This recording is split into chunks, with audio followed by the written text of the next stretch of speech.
Aloha, and welcome back to another episode of Ahana Packers Edition Pop. What? What's up? Oh, you're good. Oh, It's don't edit it's that. freezing That's on going my live. end again. Oh no, he played the whole intro for me. Just like the Packers. Oh, I know, but it froze halfway in the middle for me. Oh, butts. Just like the Packers, Joe and I are excellent out of the gates tonight. But unlike the Packers, we did not shit the bed. It is StreamYard that is doing it for us. I'm Mike, out in Honolulu. That's Iowa Joe. Between the two of us, we combined to block the same number of defensive linemen as Royce Newman did today for the Packers. And as such, our review will be about as concise as you'll get for a preseason game where no one of real significance played for the Packers, but there was a whole lot of excrement that hit the fan. Joe, I know we kind of touched and went a little bit how I have no notes for this one today, but I mean, at least you got to celebrate your Hawkeye for making an interception today. Yeah, I had this conversation earlier with a couple other people. You can't be happy, you can't be sad, you can't be anything about this game because it's a preseason game. Yep. And it was going to be one-sided anyway because the Packers played almost no starters and the Broncos played all starters. So and long into the game too. They played them until the third quarter. And to be fair, what was the final score? It was only like 27-2. Okay, well, the backups for the Packers still only gave up, like, I don't even think it was 20 points. Was it 14 and then somebody got a pick six?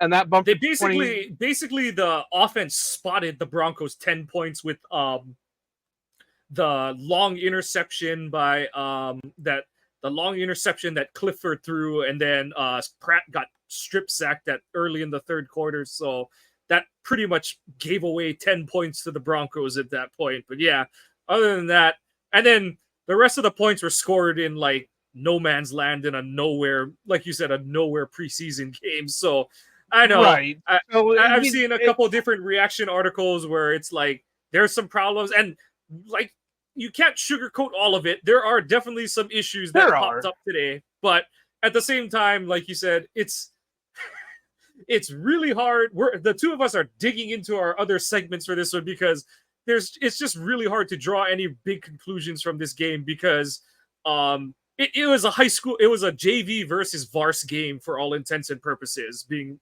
honest and realistic about it. And another thing I said was this happened to just solidify some of the 53-man decisions that need to be made. So, I mean, let's just go ahead and jump to the offensive side. It showed that, Royce Newman needed to be gone like yesterday. The backup quarterbacks, as of the moment, aren't ready. I think that's the only decision that really is still going to come down to the wire is who's going to be the backup this year, Pratt or Clifford, and who they think they can sneak onto the practice squad. I want to say maybe Jacob Eason didn't get cut for this. Yeah. Well, and I even seen like Westendorf and them like pitching ideas for bringing in a veteran backup, which is all right. Yeah, no problem. But I had to talk. My mom, of course, talked to me about the game, and well, if Jordan Love gets hurt, the Packers are screwed. We know that's going to be an issue. That's an issue with 90% of the teams in the NFL right now. But, and there is a big but on this, he was also playing with fellow third string, second, third, fourth string players. If he were to play during the season, he's at least going to have starters.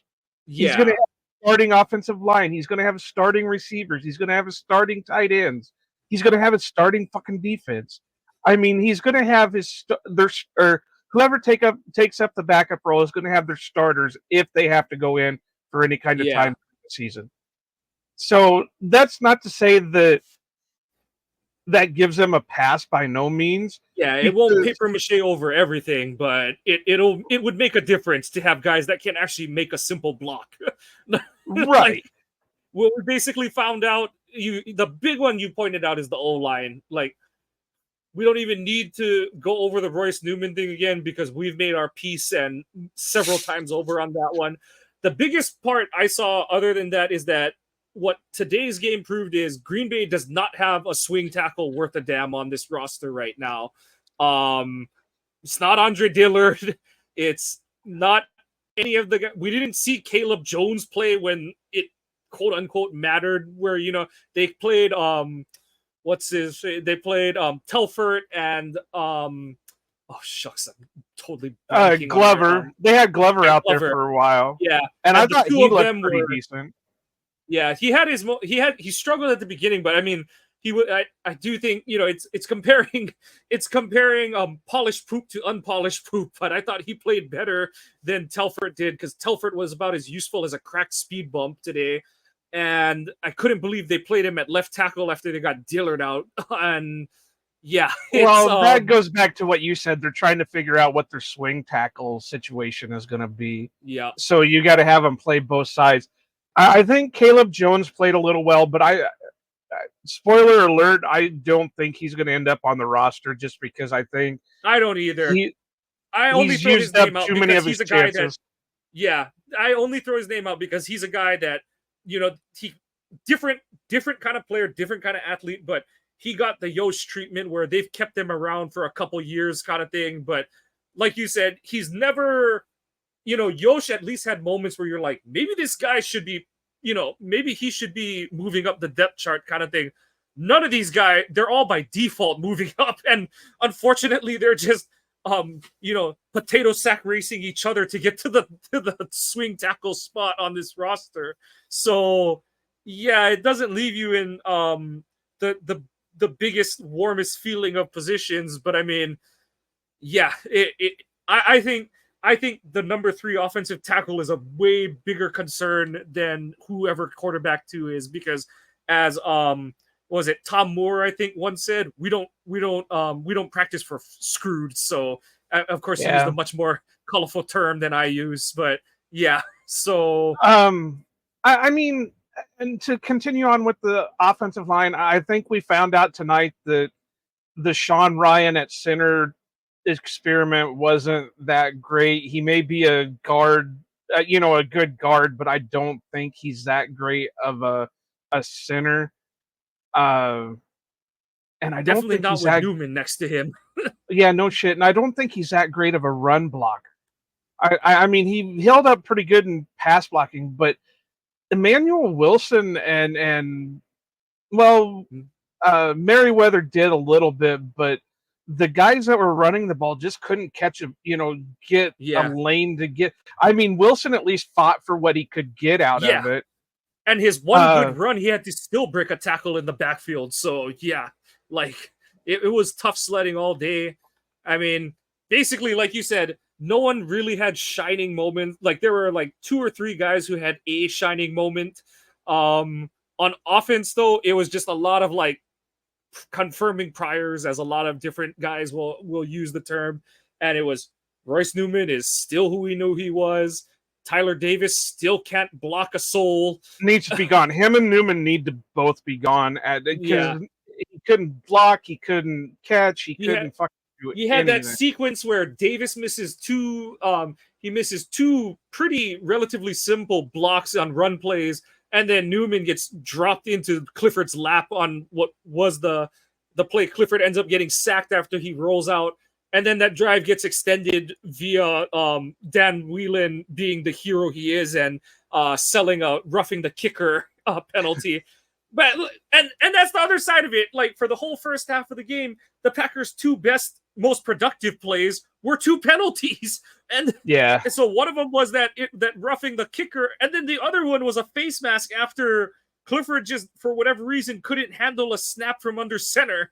And that was a comedy of errors from the start. And it just I think they said we didn't even crack 70 yards of offense with Clifford as quarterback. So, and it's pretty telling I know it's not like you can't, like you said, you can't take too much from it, but the fact that LaFleur was like, I'm not even gonna send you out there to bother trying some kind of like 30-second drive with Clifford. It's like, yeah, dude, like you totally screwed the pooch tonight, Clifford. And Pratt, I think, is still just too raw because Yeah, he had Malik Heath deep, and he just way he got, overshot him on that. yeah, yeah. He was too excited. He's like, oh my god, someone's open and I have time, and it like Yeah, that's the one guy you can't airmail it to because he's not gonna catch up to it. but he had him wide open. I mean, he had the defender on his ass, but he still had like 1 or 2 Yeah, yards separation on him. yeah. That if he would have placed it better, he would have had it. And then So I I think the mean, next play he had DeBose and he threw it like a foot over DeBose's head, kind of thing. So yeah, yeah. And I think that battle is starting to settle, as much as I hate to say it, between Melton and DeBose, just because, and we can talk about this a little bit later with special teams, but DeBose was played that gunner role a little bit better than Melton did. And Melton still struggled a little bit with getting open and making the catch. Now, yeah. whether or not that's QB play or that's him just flat out It's struggling. really hard. It's really hard to take anything from this game in terms of wide receiver production because the O line couldn't block. The quarterbacks were just not able to see the field properly, and then even when they were making off target throws and stuff. So yeah, it's a Right, but really even hard game. when the Yeah, passes were coming, like there was the one like where they had Melton pull like a running back screen or a halfback screen, and he just couldn't do anything with it once he caught it. He was just stuck. And yeah, that one you got to kind of, if the defense, even though the defense made a hell of a play on it, he still couldn't make that move to make that defender miss. And DeBose at least had a little bit of stats to put up. But like I said, the special teams is what's going to come down for those two. And DeBose had a couple of good plays as gunner, and it seemed like Melton had one bad play as gunner, if I remember yeah. Just off the didn't top of find the my head. ball. Just didn't Yeah, find the ball, and yeah, he went and hit the returner instead of looking for the football. So yeah, yeah. So I just uh um I don't know. I think, like you said at the beginning, it's hard to judge off a lot of this stuff, but I do think a lot of the 53-man roster decisions were were settled as today. I'm going to skip defense for the moment and go right to special teams because I said this is one of my knee-jerk reactions at the end. I think Greg Joseph is not going to win the kicking competition. yeah. That was supposed to be what we brought him in for, was to be able to kick in the conditions, and he kicked it wide right Yeah. and from the left hash mark. And like that was what we were kind of talking about with Ummer and Bernie last week is like, oh, he kicks it straight down the middle kind of thing. But it's like, well, yes, like you'd like every kick to go straight down the middle, but that was one where we were kind of talking about it last week, how Anders did have that draw when he kicked it from the left hash last week. And I know it looks like it's going on, but it's like Joseph his kick didn't have a prayer tonight of making anything. He nailed that thing straight on, and it was going to Wyoming before it made any kind of hook. Yeah, that one bugged me because it's like you're on the left hash mark and you missed it wide right. We have a major issue here. I can And understand not you. it wasn't even in like scraping distance of the right upright. He just launched that thing. I don't think it hit the net in back of the field goal post. So So I think I think if anything they'll stick with Anders and try to stash that Ozzy on the practice squad. if anything, you might see Hale get a kick next week. To maybe And some kickoff attempts, and yeah, see what he brings. and to be fair, again, there was only one field goal for the whole friggin' game, so but that's what you're hoping Josephs can do. and he didn't. You know, it's bad when they show like I think Anders was gonna try the field goal at the end of the first half. And you know, it's bad when they show the kicker warming up on the net, and then he looks out and he's like, "Oh, wait, what happened?" Because Clifford threw the bad interception. So, Yeah. and I know our friend Jason Perrone, like right before the interception, he goes, "So who's getting this kick?" And like seconds later, never mind. Yeah. So, but we know Whelan is going to be the punter. He had a We're good game. pretty- I thought he had a good game tonight. Yeah. I think there was only one punt that I don't know if he misjudged the wind Yeah. or what. And it's one of those where it's mile high. You don't kick here very often, and I don't, yeah, like you said, I don't know what the wind situation was, because the one Melton missed, it bounced where it's supposed to at like the 4-yard line, and if Melton finds the ball, that's tapped back into the field of play kind of thing and stuff. Yeah, the other one, he put it like 6 yards deep into the end zone, but I think that one just kind of hung up on him and stuff. So nothing too upsetting. Yeah. We know he's going to be the punter. We know Orzulik, as of right now, is going to be the long snapper, unless they bring Bowden back for a third time or whatever. 3 strikes are out. But I'm not sure who that's referring to. Yeah, I'm not sure either. Can you tell it's kind of late for us right now? And there's nothing in this game worth talking about.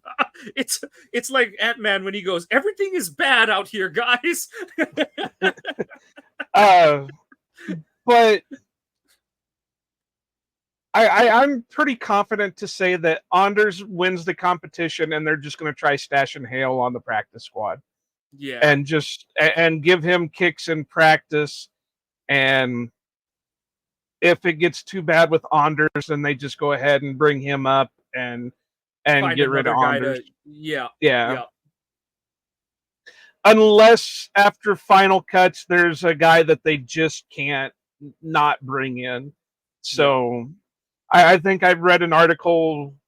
Who was it? Was it Westendorf that wrote something about 2 possibilities, and one of them was from the Browns, and the other one was York or whatever. Yeah. And then I think the other one was like Joey Sly. I think he's with the Panthers right now. Yeah. And unless something like that happens where it's just a can't miss guy, and Anders is really shit the bed, and you don't trust Hale as of yet, then you just bring in, because the way it sounded from the practices, Hale was doing pretty good. I think he was at like 90%. Or something like that for his tries. It's hard for him because everyone's like, "Oh my god, he's at 70%," but it's like, but he missed like 2 in the first day or whatever kind of thing, and so that's that's like getting an F in your first class, and it's gonna take a long time to bring that up. So I think since that first day, he's up in the high 80s or low 90s or something like that. So I mean, it is kind of wild how like you have a long snapper, you have your punter, and like you only have so many reps to practice kicking, because like those guys, you can do I know that you want the quote unquote the live operation and stuff, but you would think that you would just have those guys kicking on an end of the field where it's like, just get them up. Or there's 3 practice fields at Lambeau, right. Or I mean, at down the street from Lambeau. You've got Nitschke for the open public. You got Hudson for the indoor facility, and then you got Hinkle Field on the other side that you can do out in the elements. Send the whole fucking kicking unit on the other side just for the full 100 or 90 minutes worth of practice. Do nothing, especially when you're doing these split squad practices and stuff like that. But yeah, I think, like you said, this is just another one that it's gonna go by. And I know that there's a big part of it where people are gonna be like, Anders is winning it by default. There's an edge to that. Joseph could have kicked better, and that's always going to be the case.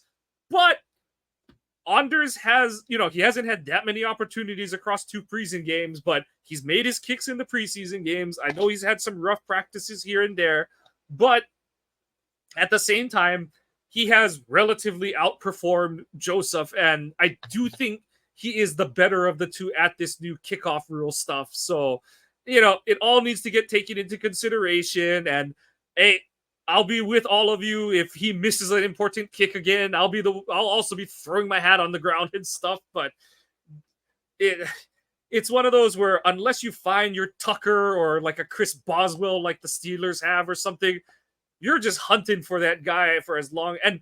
And Mason had his moments a few times in his career where like 2012 and 2018, he definitely probably should have been cut. Like, no disrespect to Mason, but he had a lot of faith built up in him that at times you're kind of like, does he really deserve it? You know, like, and so, and you look at that 2012 season, a couple of his kicks that he missed, that could have cost them a home playoff game against the Niners that playoff. So, you know, it is what it is, and you just hope that, you know, whoever does win the job is able to seize the opportunity and make the most of it. That's really what you're hoping for here. Well, that's what we were talking about all last year with Anders is, you know, I know it's hard to compare Mason and Anders, you know, but they're the two drafted kickers in the last, you know, 120 years or whatever it is. So you got to kind of compare them. The big difference that we saw all of last year with Anders is if he missed a kick, he didn't let it bug him. Yeah. We didn't have to worry about it throughout the rest of the game because he would come back and, for the most part, be pretty solid for it. Whereas when we were with Mason, if he missed one, you knew he was good for missing more throughout the game because for some reason he was letting it get in his head. Yeah. So I just, like I said, I do by default think Anders won just because it's better to go with the devil you know than the devil you don't. Yeah. And you at least know what Anders is going to do for the most part, and at least he's got an upside to him, whereas Joseph is at his point. Yeah. There's no up to him. There's only here and down because he's been that long in the NFL. I mean, he's not old by any means, but I mean, he's been in the NFL he's been long around enough. The block. Yeah. Yeah. So he's been in the NFL long enough that he's at his ceiling.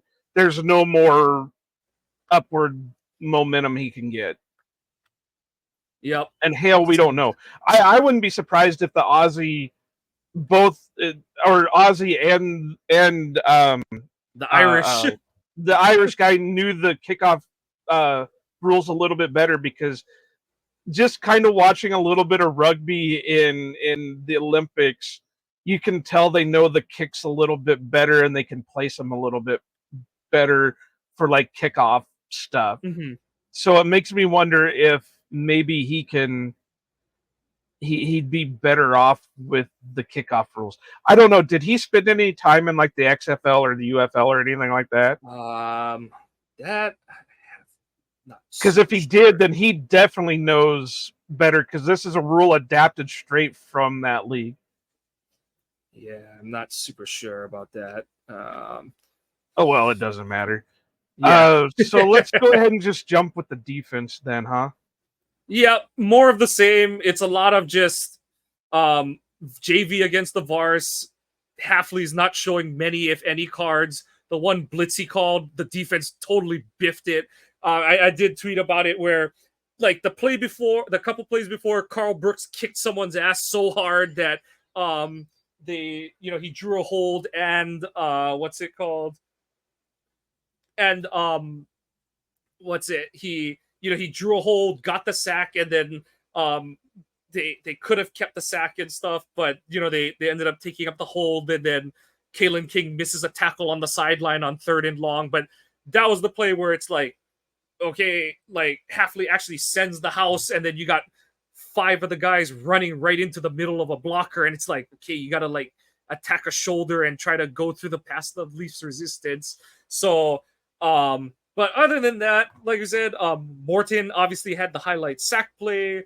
You had Welsh with the nice, I know everyone's going to say like, oh, but, I think it was Mosby who applied the pressure and then it deflected off of someone's hand and stuff. But I was like, that's still not an easy play. Like those tipped balls that hang up there for what feels like a year, those are some of the hardest ones to make because you start to like salivate, as a defender, you're like, oh my God, like, what am I going to do with this thing? Am I going to house it and stuff? And I appreciated that Welch caught it, secured it, and he got it back into positive territory. And of course, our offense did zilch with it, but it was Well, good to not see just something that, positive.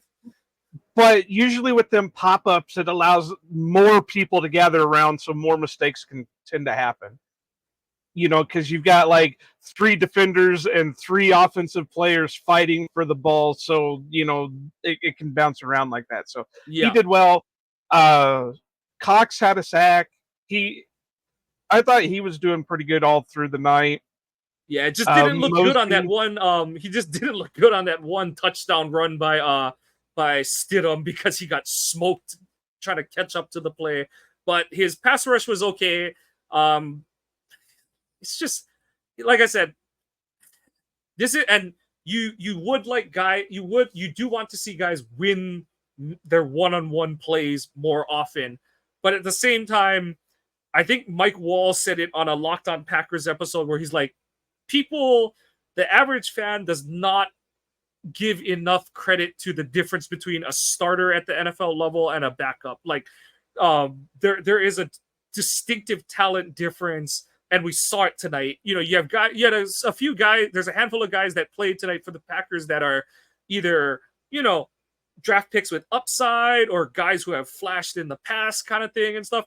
And by the middle of the second quarter, you're like, oh my God, can we just fast forward? This is painful to watch. And like, do we have to track the rest of this game at this point, kind of thing? But it was good to see, like I said, Carl Brooks was one. It was good to see him make plays despite playing with nobody around him. For all intents and purposes, he's a near starter. He's like a 1A starter type of player, and he's playing with guys who are not gonna make the final roster, kind of thing. So it's good and basically Denver did the thing you expect them to. Brooks makes a play on first down, and then the next 2 plays, it's like we're triple teaming him. He's not getting any more single blocks. But yeah, because he kept getting pushed out. I mean, with his speed, he kept getting pushed out of making the play a lot of times. That, from what I saw, after he would get like one play, and then the next play he was getting washed out because they were using the momentum and his speed to get him out of the way. I honestly, even though it won't show up in the stat line, I thought Jonathan Ford kind of looked decent at holding his own. Like I said, he wasn't making plays, but he was taking up the blocks for other people to make plays. I don't think it's going to do enough to keep him on, get him a roster spot, which sucks because I was a big Jonathan Ford fan. I think, and I know, again, to put a disclaimer out there, I know it's hard to say anything because of just the way the whole team played. I think this had to be one of Enigbare's worst games, and he really struggled out there. I don't know what the issue is, but that was just from what I saw. I could be completely wrong, but yeah, it looked like he was so in his head about, like, because he had the one play where he's like reading the play action, and then like he gets his legs chopped out by the running back, kind of thing and stuff, and you can see him like kind of like going like, this is a preseason game. I shouldn't have to like think, or there shouldn't be this many levels to a preseason game, kind of thing.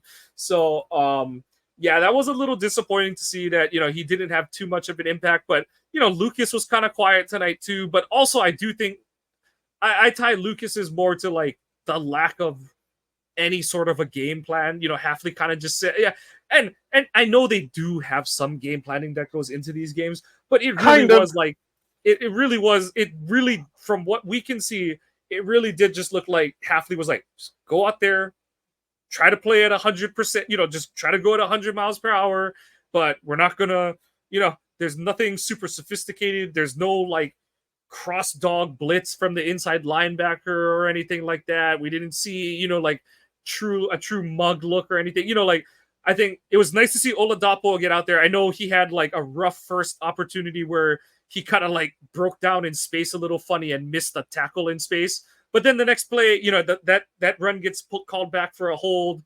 And then the next play, he's lined up in the C gap, I think, and then he comes through and makes the tackle after a gain of 1. So and he hasn't played much in so far in preseason, so it's good to see him just get some live reps against a an actual opponent and get on the field and stuff. So I want to say Kevin Harlan and John Kuhn said something about Hafley's defense that, and I'm trying to remember what the wording exactly was. They either said it was like Hafley said that they were only going to work out of like 3 formations or 3 looks or something like that throughout the whole game. So we didn't see anything out of the defensive playbook. Yeah. It was just a very vanilla defense, which is another reason why when the starters for Denver were in there, they And were ours having weren't. a ton of success. Yeah. Right. Yeah. I thought Evan Williams had a little bit of a weak game, especially he got bailed out. I know some people were trying to say it's a heady play, but it's like you cannot like okay. And I admit I thought the play was a lot like more legit than it turned. Like obviously when you see the replay and it's like, oh yeah, Nix is very much across the line of scrimmage. But live, I was like, why are they reviewing this? Like this is a waste of our time. And then when you see the back view of it, I was like, the play starts, I think, on like the 10-yard line or something. You cannot vacate.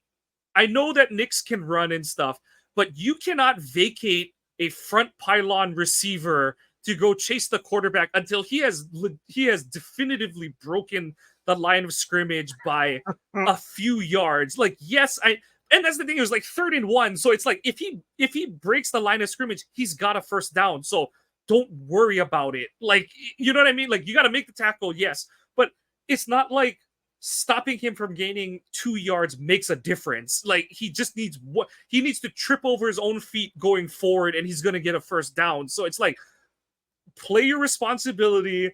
But I do think that was a moment of like, oh, I can light his ass up for once kind of thing and stuff. Yeah. So it's one of those where I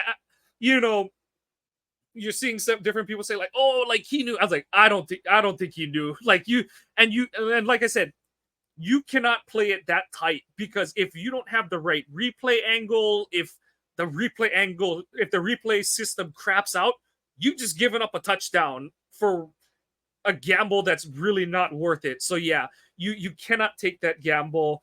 I thought Bullard was okay. Like, and that's okay. And so on the whole topic of like Hafley saying that they're only drilling certain things, I know some people will be like, oh, like I'm fine with it because it's a totally different system. You've got like half the players are new and a chunk of them are rookies. So it's the whole, we've got to make sure our T's are crossed and our I's are dotted at every turn we can. And it's kind of like what we dealt with the receivers last year, where you had all these young receivers, the 2 veterans pulled their hamstrings in the preseason, and it took the first 2 months of the season for the rookies to catch up with the playbook. Hafley is trying to bring along all his young guys, but also he has to still cross-train all his vets because they're not vets in his system. They're rookies also, intellectually they're rookies in his system. So I'm fine with him putting stuff on paper.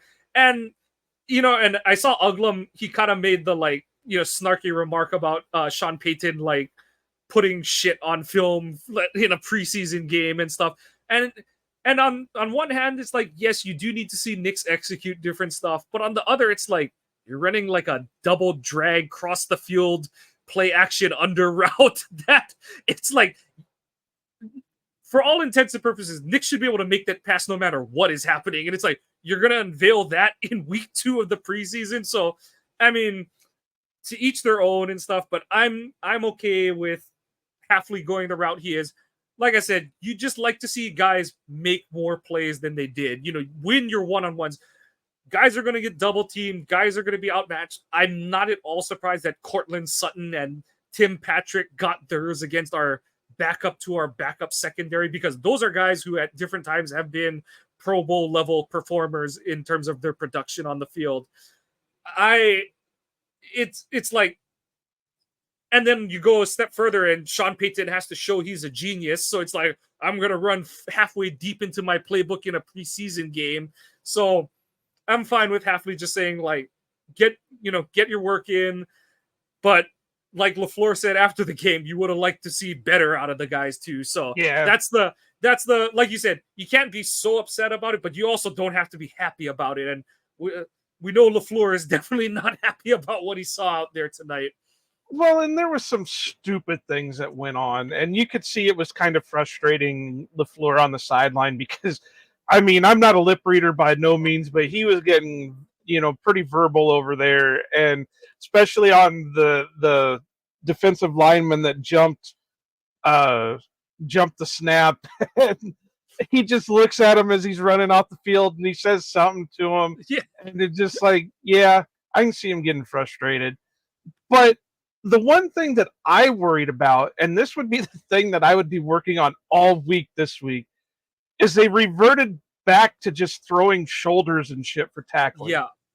They weren't form tackling. They were just, pushing and throwing their shoulders in hopes to knock them down. And it's like, I understand you want to make the hit, but make sure you're taking the guy down.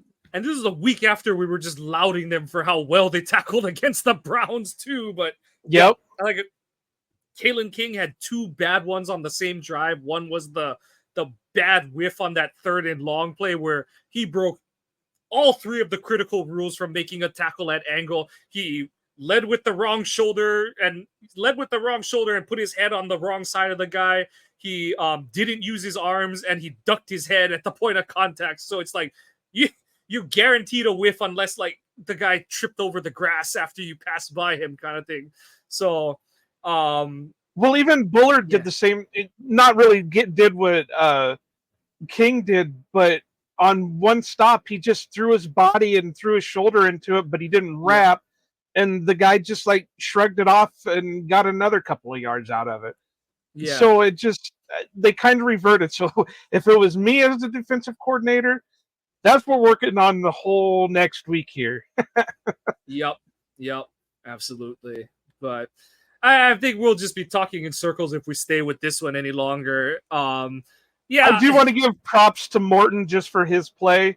For only being in the system. It was a very nice play. Yeah, it was a very nice rip through and shed his blocker really quickly. And as much as we can bag on Zach Wilson, there was nothing he could have done there because the only thing he could have done was save himself the hit, but that would have been a safety because it would have been grounding. So, like, and that was on a stunt too. You could see him stunting, and Morton came through. And for a guy, like I was going to say, for a guy who's only been in the system for like a week or two because he was picked up off waivers, that was a hell of a play. I said give him the game ball for the fucking game because he's the only one that scored any points. Yes. He made my roster just for that friggin' play because he was the only one that scored any points. Give him a real D lineman's number, 60 on a defensive end. That looks so bad. So, yeah, that's about all I've got to. I mean, like you said, we'll just be talking in circles about it, but yeah, I'm just trying to think of anything off the top of my head that was like egregious, and half the game was just egregious. Yeah, so I took a nap. We were on the outer islands. We were on the Big Island this weekend. We flew back at 8 a.m. this morning, so we were up at like 4. And I took a nap heading into the game. And about halfway through the second quarter, I was like, I should have just kept napping. I could have gotten the cliff notes. I thought the same thing. I didn't sleep well last night, and then I woke up a little bit earlier than I normally did. So about halfway through, I'm like, damn, I got to make me some tea. I got to get some caffeine boost going on here. Otherwise, we're not going to record tonight. I got to find my stuff. This is how unprepared we are at the moment. But so you go work on the next segment, and basically LaFleur, he's kind of mum on the starters playing next week. Very non-committal. I get the feeling that whether on some side the starters are gonna make a push to try and just even if it is just one drive on each side, I do think they're like we want to see a little bit of action because of the new setup with how preseason into the 17-week schedule goes. There's even with Green Bay playing on a Friday, there's like 10 days off between the two, between the third preseason game and the first regular season game. So those guys are gonna, and they won't have played since week 1. So hopefully you get to see more of that. I know that they're still gonna want to sit a bunch of guys, but you'd like to see Zach Tom get some live reps. You'd like to see Rashid, Rashid, as good as he looked week 1, you'd still like to see him get as many live reps as he can get. And maybe see the backup quarterbacks behind some of these starting O linemen, just to give them a chance out there. I know that they've got to play better on their own, but you can't just have turnstiles out there protecting quote unquote protecting them. So Joe, that's your couple minutes. Have I bought you enough time on your end? Yeah, for the moment. I'm trying to decide. Obviously, we're going to do our newest segment. Boom. Roasted. Boom. Roasted. Boom. Roasted. Boom. Everything's messing up today. But our boom roasted, there was numerous ones throughout the week that I kept an eye out on, and I mean, obviously I could go back to the well to our good friend over at ESPN Milwaukee because he had a real wing dinger. I didn't get a chance to pull up the audio, but I do have the quote, and I don't know. Didn't you say supposedly one of them reached out to you for the audio from last week? Yeah, sorry, Alex. Sorry, I did not get a chance to go back through it, and Stroof's whole thing is he was trying to find a clip of it where he can use a one that doesn't have an F-bomb in the middle of it, but I think we kind of went off the rails in that one last week, just because between you, me, Umar, and Bernie, we were all like, what the bleep is going on out in the rest of the world? But yeah. Well, we'll go ahead and do this one, and it's a quote from him. There's a 39-second clip. Like I said, unfortunately, I didn't pull up the audio for it this time, but the quote they have is from Kyle Wallace again. I have reports of Bo Nix lighting it up. I don't have reports of Jordan Love lighting it up. Hopefully this was a wake-up call.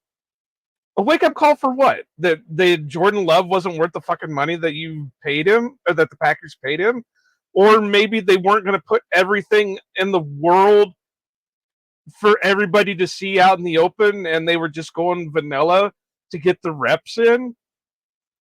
I mean, I'm starting to really figure out that this guy is a major clickbait, shock jock type thing, and I imagine he'll end up more and more on this show. He's probably getting more publicity from our handful of listeners than he does from his own friggin' listeners.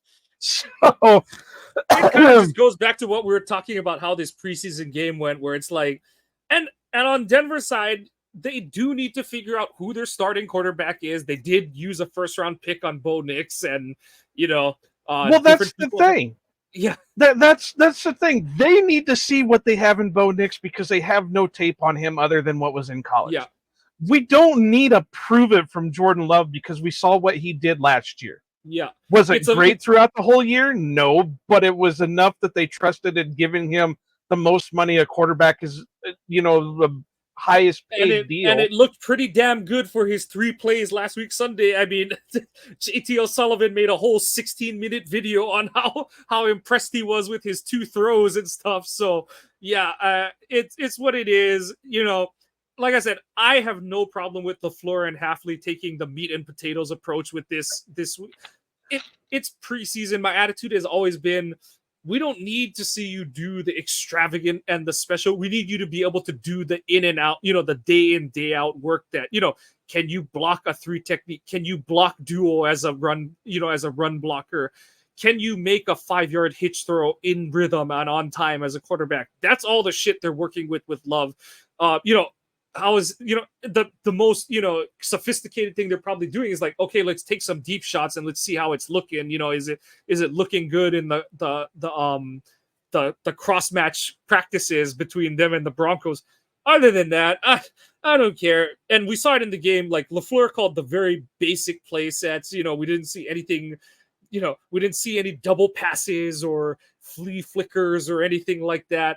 Whereas, like I said, Peyton obviously went halfway deep in his playbook to make to make everything very easy for Knicks against, half of these playing like soft cover 3, soft cover 2 here and there.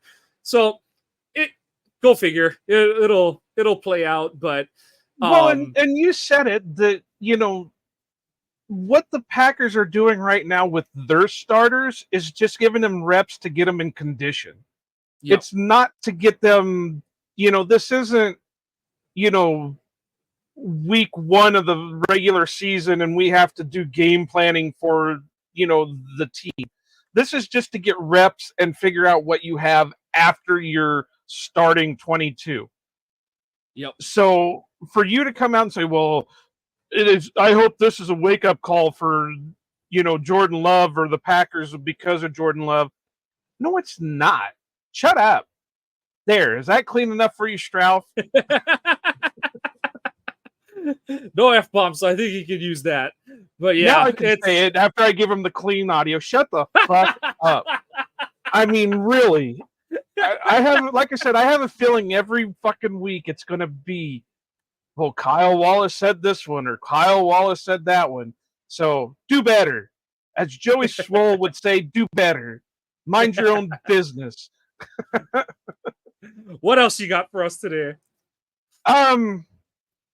We'll do 2 more since we didn't have much of a game to really talk about. And yeah. I'm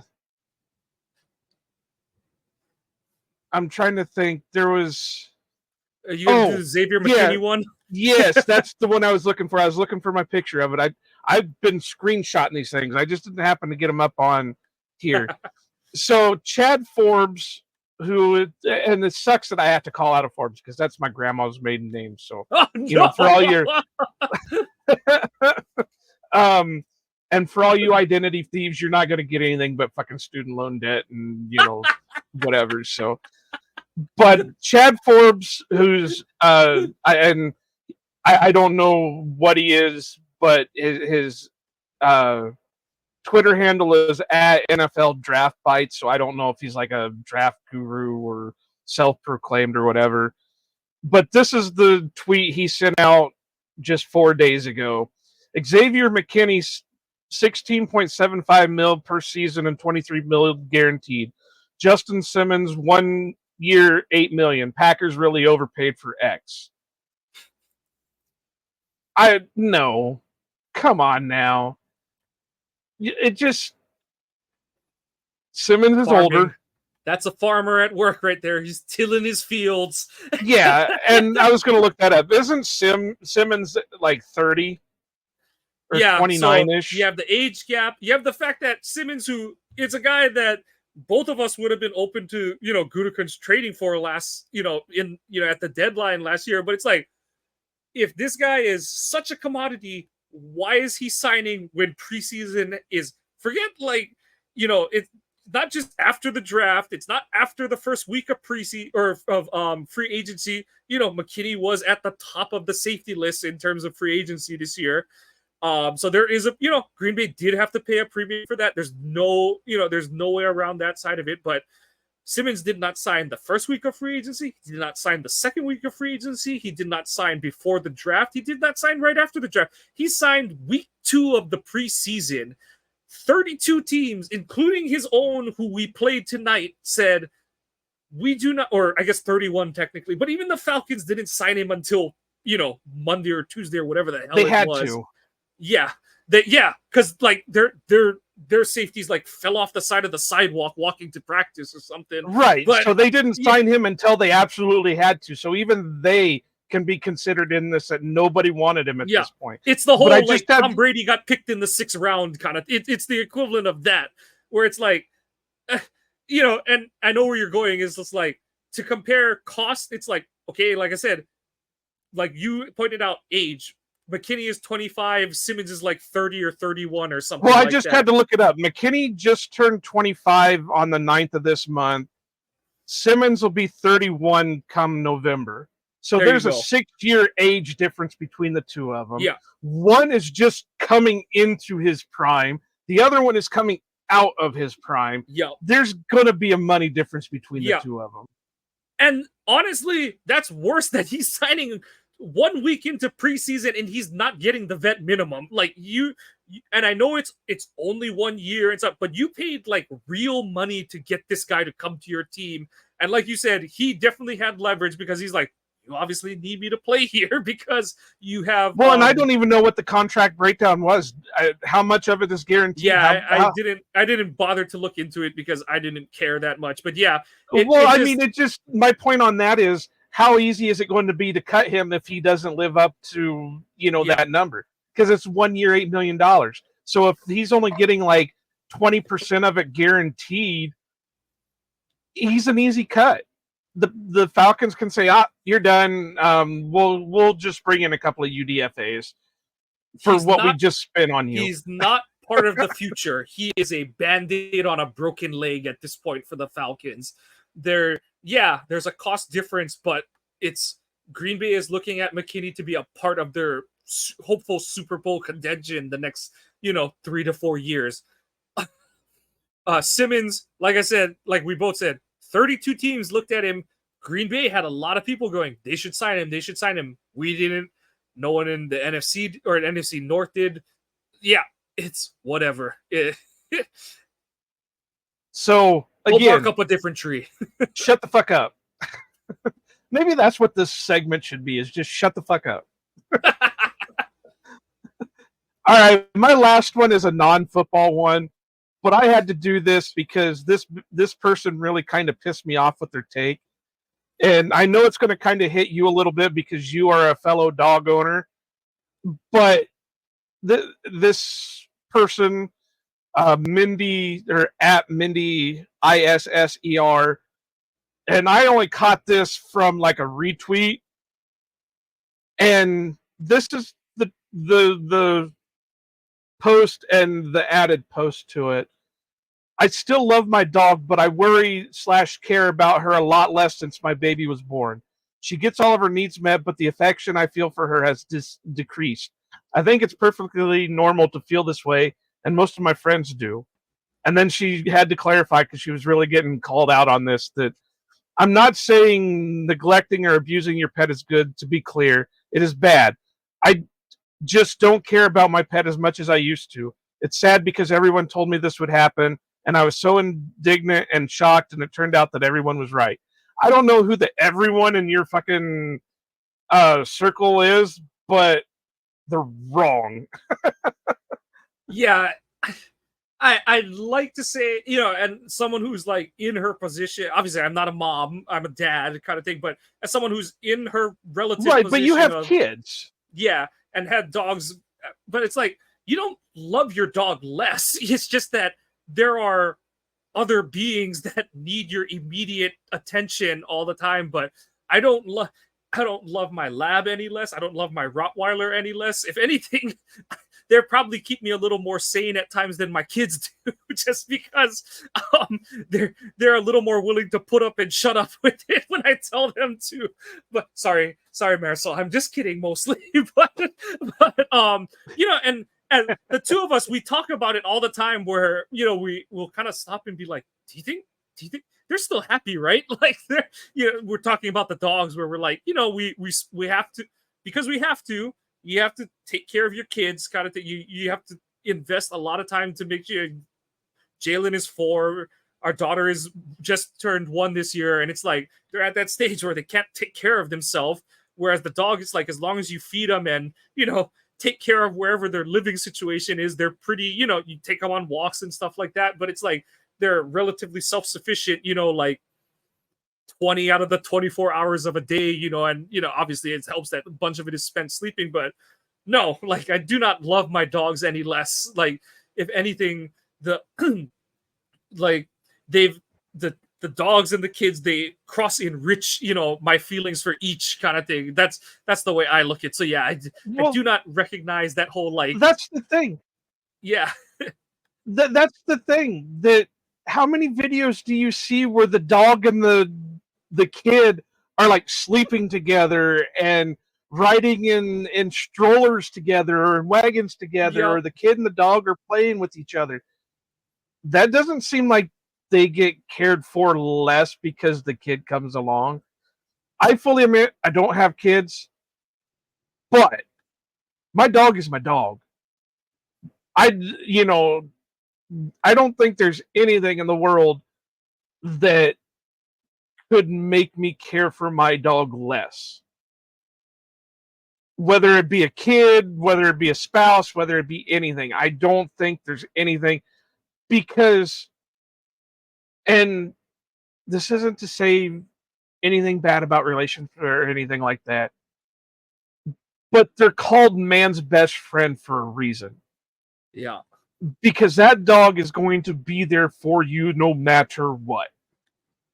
They might get pissed off at you because you didn't give them the treat that they wanted. They might, feel bad because you had to go to work and they got left at home or whatever. But what happens when you get home? I know mine's sitting right by the door and jumping on me and everything else because I'm home. Yeah. Or all I got to do is say, hey, it's bedtime, and the next thing I hear is little pitter-patty walking, running across the floor to come in and go to bed. They are the loyal companion. Yeah. And they're going to put it. That's why it's even, and I'm not saying this, that's why even to a point, an abused dog is still loyal to its owner. Dogs put up with a lot. And that's why, like you said, not just the videos of dog relating to pregnant mom kind of thing, dog relating to newborn child and all that kind of stuff, but it's the whole all the we don't deserve dogs tweets, posts, all of those and stuff. There's a dog, not Stockholm, it's Dogholm syndrome, whatever they have kind of thing and stuff. And like I have one with Bucky, my lab, where I accidentally opened the door on his tail, and I felt so horrible because he shrieked Exactly. Labs are one of the most pain you can grab your lab, you can twist their skin, you can do, and I'm not saying don't come after me, Peter. I'm not saying to do this, but I'm they're pretty robust and you can flick them and you just can hear the little humming music coming out of their head. When I opened that door on Bucky's tail, the shriek he let out, I jumped too, because I was oh my god. And then when I got the door off his tail and got him out, and when I was apologizing to him, he looked at me thank you for saving me from the door that attacked me. And I'm oh no, dude, I totally did that to you. And he's just Daddy, thank you. I love you so much. Thank you for saving me from the evil door. We just had an issue earlier. During the game that me and my dog were sitting in watching it, and all of a sudden something in the house just started letting off this just horrendous screech, and it sounded like a fire alarm, but it wasn't a fire alarm. It ended up being the carbon monoxide alarm's battery was going dead. And my dog her ears are so sharp because she's a beagle, so she's got her hunting instincts and all that stuff. And she was getting upset, and she was all this. So I had to sit down after figuring out what it was and pick her up and hold her, because she was freaking out because this friggin' alarm was going off. And it's okay, it's all right. The bad noise is gone. Is gone. But on the other hand, they do the same thing for us. I remember when I finally caught COVID back in December, one of the hardest things to do was keep my dog out of my room. And she didn't understand why she was having to stay out of my room. And it's Mavis, I don't want to take the chance of you getting sick with what I've got. And I know there's studies and everything that it don't, that doesn't matter, whatever, but it's still, there's a slim chance of that happening. Yeah. And just the hurt that I would see in her eyes when I would come out of my room to go to the bathroom or get something to eat or whatever. It's Mavis, I'm sorry. So after I got better, I had to spend 3 weeks just cheering her back up and saying, Mavis, it wasn't a point. Yeah. So, but back to this, it was a bad point. Again, I don't know who your friends are, but they sound awful evil. Maybe you need a new friend group. You definitely don't deserve a dog.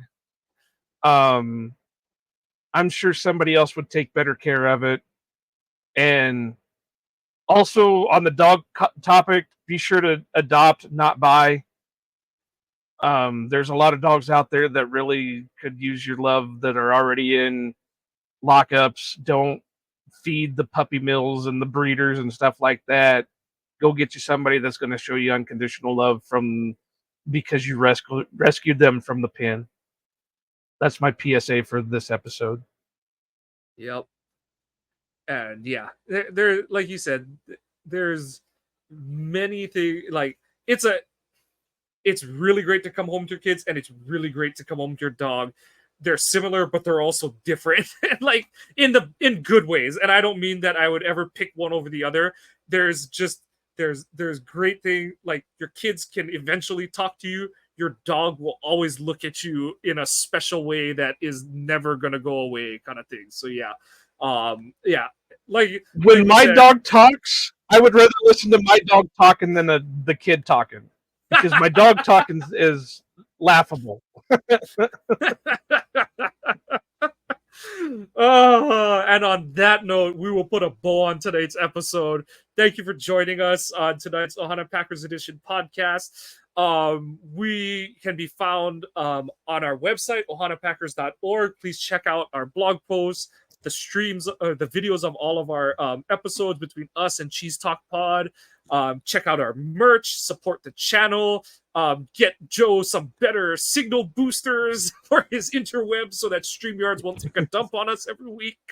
Follow the podcast on X or I on just Twitter. need the money. Yeah, I know that. I was trying not to go so blunt, but